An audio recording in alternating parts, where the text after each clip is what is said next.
حدیث نمبر 7 ترجمہ المومنین حضرت عائشہ کہتی ہیں کہ نبی اکرم قضائی حاجت کے بعد جب پاخانہ سے نکلتے تو فرماتے، اے اللہ، میں تیری بخشش کا طلبگار ہوں۔ امام ترمذی کہتے ہیں یہ حدیث حسن غریب ہے، اس باب میں عائشہ ہی کی حدیث معروف ہے۔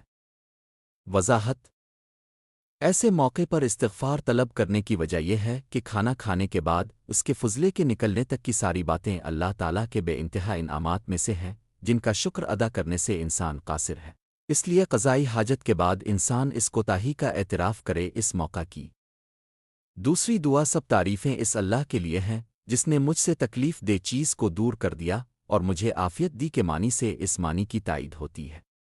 یہ حدیث حسن غریب ہے۔ یہ ایک مشکل اصطلاح ہے کیونکہ حدیث حسن میں ایک سے زائد سند بھی ہو سکتی ہے، جبکہ غریب سے مراد وہ روایت ہے جو صرف ایک سند سے آئی ہو۔ اس کا جواب یہ ہے کہ یہ حدیث اپنے رتبے کے لحاظ سے حسن ہے اور کسی خارجی تقویت و تائید کی محتاج نہیں۔